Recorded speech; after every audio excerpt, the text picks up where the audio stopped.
I ain't gonna lie to y'all cousins, when it comes to protesting, I believe in violence.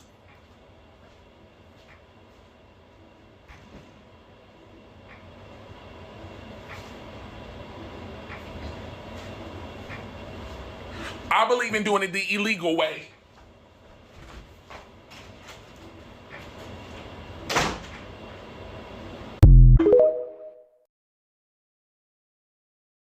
Hello, pregnant women with 3 kids. You're fired! I don't at least get a 2-week notice? Notice, in 2 weeks, you're gonna be homeless! Hello, top performer who's been going the extra mile for our company for 12 years. How may it be of use to you today, master? You've been a good slave. The higher-ups want you to know that your loyalty was for nothing and you're fired! You didn't fight for me? You are, ignorant! Just like you're my slave, I'm their slave. Hello, working student / contractor we don't have to pay a severance package to. I won't be able to afford college without this job. Sounds like a personal problem! Say goodbye to your classmates! You're related to the higher-ups, so you get to keep your job. Whatever. This is America! Be like bum, stickity bum, while I pop my gum. They looking dumb, stickity dumb, think they stopping some. I said, excuse me, honey, I'm the Bugs Bunny. Almost but ain't got my guarantee, ain't got nothing but that.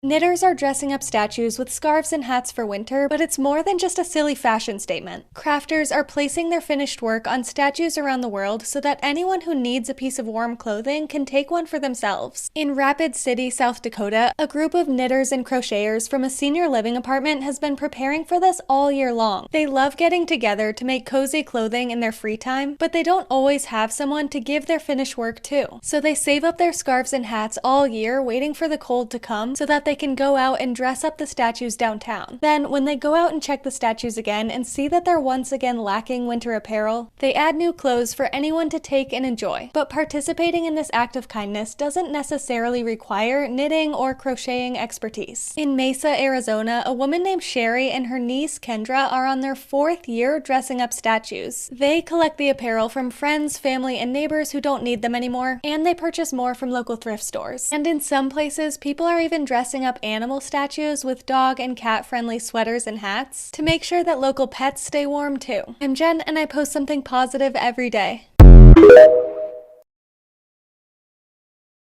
So wait, you mean to tell me that the CIA over the last few decades has admitted to doing like 100 coups and they've said that they've done all these to Iran, to Venezuela, Guatemala, Indonesia? Honestly, there's so many that it might be easier to name the places that the CIA has not couped. Cuba. Cuba's the only place that we haven't couped. Ever. We tried. We failed. So if we know that they've couped basically every single other country in the entire world, including America, essentially, if they actually did JFK, spoiler alert, there's 0% chance that they didn't, you know? Why don't we hold them to account? Why are they still an agency? And why do they have unlimited power and resources? Do you guys know why? I'm just curious, because it feels weird that we know all of the horrors that they've done and no one holds them to account, you know? I feel like we owe every country that we couped reparations, if not their country back, but we don't. Why?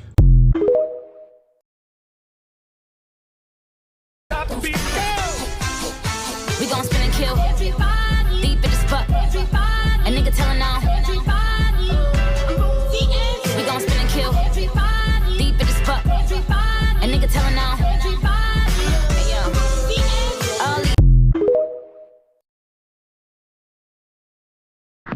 Where does your tax dollar go? 17% of the pie goes for human resources, such as social welfare, housing, labor, community development.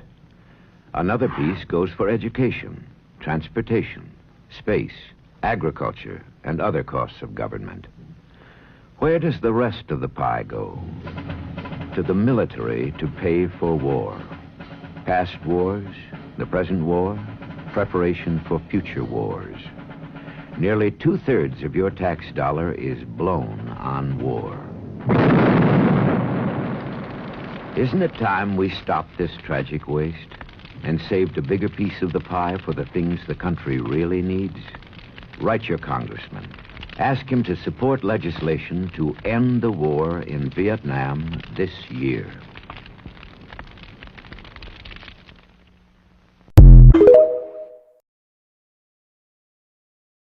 This is why you can't trust anything you see from conservatives. The End Wokeness Twitter account claimed that this graph shows that everything that the media has been telling you about interracial crime is a lie, showing that black-on-white crime is the highest. Turns out, using that exact same source, that just isn't true. In fact, white-on-white violence is the highest. And if you look at the End Wokeness graph, conveniently, none of these bars are white-on-white crime. I wonder why that is. They do it because they want to make it seem like there's some kind of epidemic of black people killing white people. And for those who say, well, this one is per capita, and this one isn't, well, I did the math for you. Not only does white-on-white crime eclipse black-on-white crime dwarfs black-on-white crime. And if we look at the same data that End Wokeness graph uses, we can see that the offenders on white crime are 62% of the time white, and only 15% of the time black. That's why you always need to check when someone presents data, especially with conservatives, because they're just trying to push their own agenda. Like a socialist? I'm not like a socialist. I am a socialist.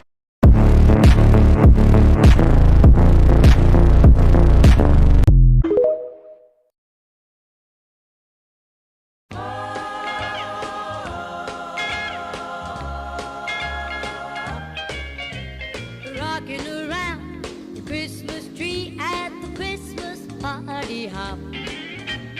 Mistletoe hung.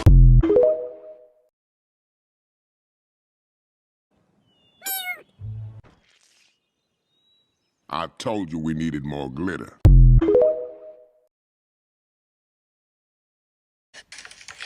I don't know what's going on. As a cat behavioral specialist, I can tell you exactly what's going on here with Macaroni, but first let me show you exactly what happens.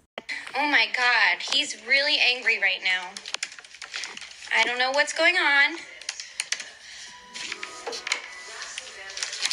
Like, are you serious? What? Now, Macaroni is an orange tabby cat, and this behavior is usually more common in Bengal cats, but just like people, cats' behaviors can vary greatly, so it's not technically specific to the breed of the cat. It's obvious that Macaroni is very upset and disgruntled with you working on that computer, and the reason for that is because Macaroni's probably recently discovered the rise and future demise of the world capitalist system, Concepts for Comparative Analysis.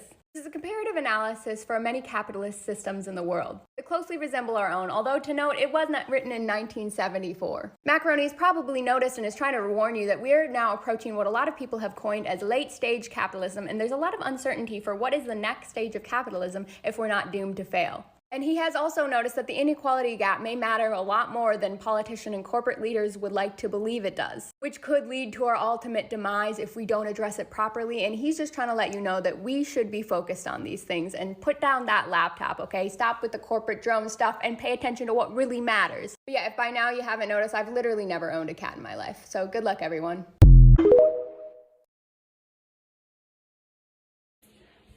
Are you on the counter? No. You're so bad.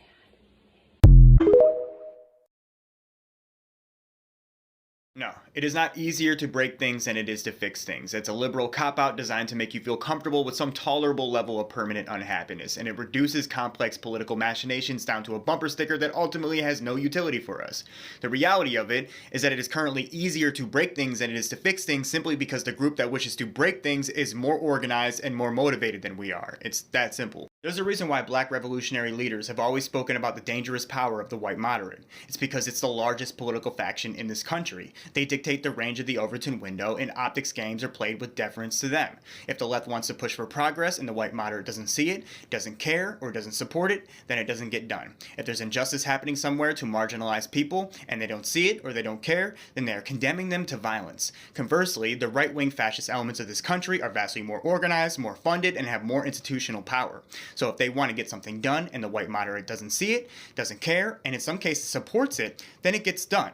This is why people say complacency is complicity. I have to reject this idea that it's easier to break things than it is to fix things, if for no other reason than simply the fact that throughout American history, we have not been motivated enough to even try to fix things. Why do you think it took until the 1960s for the last black families to be freed from slavery? The civil rights movement at the time was overwhelmingly unpopular. Almost 2/3 of the country opposed it. They didn't believe that I deserved the same amount of rights that you have. And that is just a snapshot of an ongoing, centuries-long black struggle that is yet to be resolved, because people are not motivated enough to care, and they're not organized enough to solve it.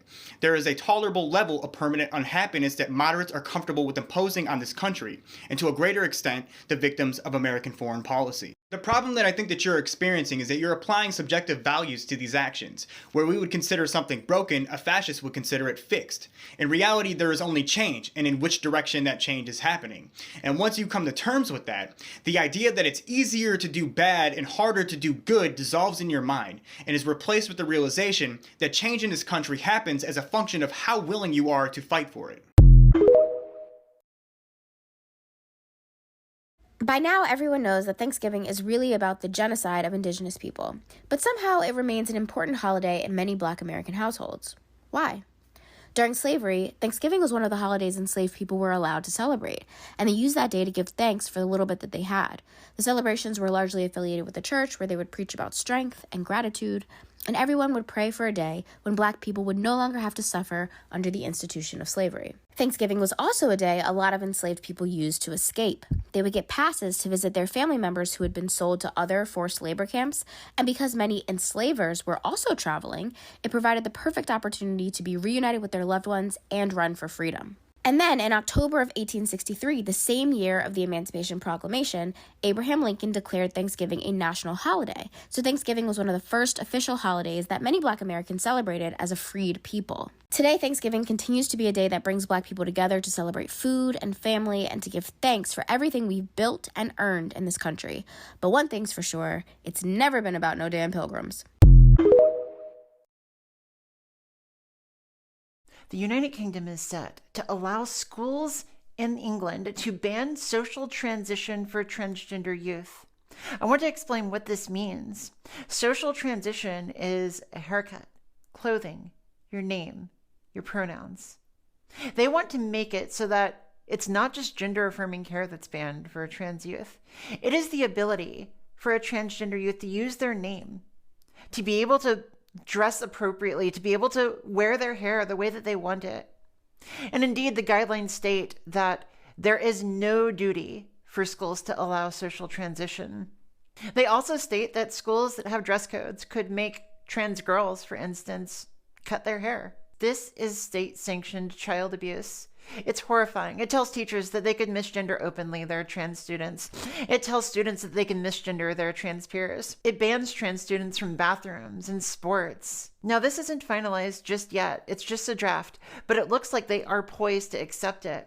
If this does go into effect, it would make England worse than many US states for trans students. In fact, the only state that I can imagine that would come even close is Florida. And I want to be clear, they are planning on banning social transition worldwide. This movement to ban social transition has reached the United States. Many of these policies have already been passed in several states. And in South Carolina, for the first time, we have a state proposing teaching that using trans people's pronouns is wrong. This guidance is horrific for UK trans students. It's horrific for trans students everywhere. I hope that people can oppose these hateful policies. Bimo, I love you, but you don't understand comedy. Maybe it's just not funny. Can we talk about how miserable white people are for a second? Like, you know that white people are miserable, right? Like, have you ever looked a white person in the eye, even if they're like a big mental health person? You just look deep down and you're like, brother, you are not happy at all. And truly, it breaks my heart. But one reason, I think, one of the main reasons that a lot of white people, a lot of us are really unhappy and miserable is because we lack internal congruence. Now, congruence is a concept we learned early in grad school to help people heal. And congruence is basically internal alignment. Values and actions are on the same page, right? Like, we accept every part of ourselves. We feel peace, security in who we are, congruence. And no matter how hard you try, you can never find internal congruence if you're not congruent with the world around you. If you're not understanding what's real and seeing reality and affirming what's true. So like white people who deny patriarchy and capitalism's negative effect and oppression of the world and genocide that's happening around the world, like that's incongruent with reality. That is going to have an effect on us internally. Because to deny what's happening in real time, we have to deny certain parts of us, certain emotions, certain thoughts that come up. And the more we run for that, the more incongruent and separate we feel, the more dissonance that comes, the more miserable we are. And a lot of times we're not actually dealing with our own pain and our own reality because we're all suffering under capitalism and white supremacy. Like, it affects us different ways in intersectionality, but like it affects us white people too. You don't think a stormtrooper in the fucking Star Wars movies hates his life? You don't think he hates being bossed around all the time? You don't think poor white people living in the Empire, like in a city walls, like in a Game of Thrones, like you don't think that they're miserable under it, even though they're not miserable the most? To be congruent inside, to not be miserable anymore, it takes accepting the realities of the world, seeing how those toxic systems affect us, and then moving to actually be congruent. Because deep down, humanity has goodness at its center. So yeah, white people, we're miserable because we're not congruent, because we're denying the realities of the world, and thus denying ourselves. Wow. Hey, people. Isn't it kind of homophobic to be T for T? I feel like it means you don't see them as a real boy, girl, or whatever. I see this sentiment a lot, and I feel like it really is only applicable if you see cis people as inherently more valid than trans people. To me, cis men and trans men are both men. Cis women and trans women are both women. Non-binary people are who they say they are. My preference for trans people is entirely based on me also being a trans person and has nothing to do with any perceived stereotypes of being trans or how trans bodies look, because I'm aware everyone is different. It's not a fetish, it's a preference based on a common experience or identity. It's the same, for example, as an autistic person only wanting to date other autistic people. Even though all autistic people are different, it's more likely to find someone that aligns with your experiences, or at the very least has the capability of understanding them when you share that common identity trait. That's not to say that all holistic people are incapable of understanding and supporting autistic people, but it's still a valid preference to be a minority and want to date someone who understands your struggles. To tie this back into being trans, as a trans person, I understand that all trans people have different gender identities and are at various stages of their transition. This doesn't change their validity in my mind at all. Navigating the dating scene with cis people just really complicates things for me, especially since I live in Texas and I'm constantly running into conservatives. Ultimately, I think it's important to not throw around words like homophobic or transphobic and the like just because you don't understand something. This isn't entirely directed at the commenter because I do believe they tried to be polite about it, but I see a lot of people trying to invalidate my relationship or say that me and my boyfriend are both secretly just lesbians because we're T for T. Me and my boyfriend are both men. We both see each other as men and we're both extremely supportive of each other in our transitions. It's hard to fully explain to someone who hasn't experienced it, but T for T love does truly feel amazing, and I wouldn't change a thing about me or my boyfriend, including our transness. Let me give you quick statistics. Hit me with it. 82% of filing for divorces today is initiated by a woman. So this stat appears to be close enough. Studies I could find based in the US said that it was closer to 70%, and in the UK it's more like 60. Now he obviously wants us to infer that the person who files for divorce is at fault in some way, that they are bad for doing so, but we, unlike him, are curious people who actually want to know why it happens. Why the data here is so different from the data on non-marital breakups, which in both countries are very nearly 50-50. And the explanation offered here by sociologist Michael Rosenfeld: misogyny and sexism. Non-marital relationships are much more likely to be egalitarian and flexible. Marriage relationships, unequal and oppressive. It just kind of makes sense that the person who wants out is the person who doesn't feel like they're being treated well. 98% of men that are in prison were raised by a single mother. This is not even in the neighborhood of reality. Now, this data is not particularly easy to find or count, but most studies put the rate of incarcerated people that come from a fatherless home at about 40%. Also worth noting that these same studies put the number of incarcerated people who come from motherless homes at around 15%. And why might that matter? Well, there are about 5 times more fatherless homes than there are motherless homes, which means that it's actually motherless children who are overrepresented among the population of incarcerated people, call not fatherless children. 40% of women today that have a baby are having it as a single mother. This one actually is an accurate number. And again, he wants us to infer that it is bad, that it is some sort of judgment against the moms. He's counting on us to draw on misogyny to fill in the blanks. 10 times more women than men end up killing their children. Just like that, we are back to the land of make-believe where people wear hats on their feet and hamburgers eat us. We're gonna go to Canada for this data, although it is remarkably consistent with what you would find in the USA and the UK. Because not only are 90% of these crimes not committed by the mothers, the majority are committed by fathers. In fact, if we were looking at step-parents, it is 90% stepfathers. The only time the perpetrator is more likely to be the mother is if they are under 18 or the child is under a year old. When a father raises a kid by himself, the kid will be 95% better than being raised by a single mother. Now we're just making numbers up, like 95% better than what? What is our referent? Single dads are much more likely to be cohabiting with a partner, at least in part because women are much more likely to date a single dad than men are a single mom. Single dads also report having a much larger social and familial support network, which means that their children are much more likely to have a maternal or other strong female figure in their life. Single dads also make 50% more money than single moms. So while that 95% number is ridiculous, there are reasons why motherless households on the whole have better outcomes than fatherless ones. And he will be even better being raised by a father than by two parents together. There's not one bit of truth to that statement. I'm not even going to waste my time addressing it.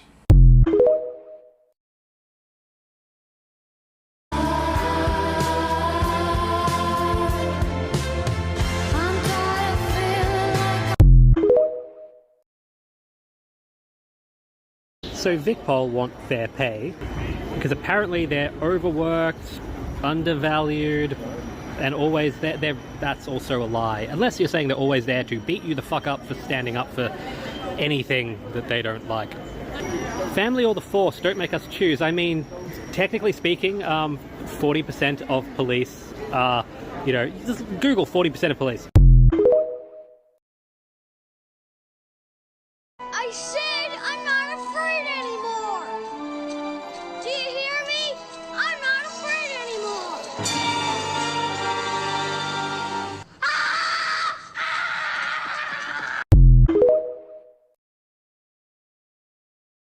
What you're seeing here is a video of Israeli occupational soldiers playing on bikes that used to belong to Palestinians in front of houses that they recently bombed in Gaza. And I keep rewatching it, and I can't stop thinking about how just genuinely vile that is, right? I mean, they're riding bikes that may have belonged to some kid, maybe some adult who just used them to get back and forth from work, right? In front of homes that used to house entire families, maybe, right? Buildings that people would live in, create memories in, feel safe in, that are now completely bombed out. And it really highlights, I think, the real reality of the genocide that's ongoing in Gaza, that these Israeli soldiers are, having fun, enjoying themselves, playing amongst the ruins of what used to be Palestinian homes, of what used to be Palestinian property. In a lot of ways, this really does highlight the broader colonial dynamic that's been present for decades upon decades in historic Palestine as a result of Israeli settler colonialism. But it's also just, so fucking evil, And I think it's worth noting that no analysis that I make, no video coverage that we really see ultimately will do more to really show just how vile Israeli occupational forces are than the videos they choose to make themselves. Because I can tell you all day that this is a genocidal occupying force, but I don't think anything demonstrates that better than shit like this. As Palestinians in the concentration camp that is the Gaza Strip are murdered in the thousands, as more than 1 million of them are displaced from their homes, Israeli soldiers are entering the rubble and enjoying themselves. Something really worth thinking on. As always, free Palestine, and have a great day. Clap back, oh my god, what, slay queen. So Taylor Swift is wonderful in every way.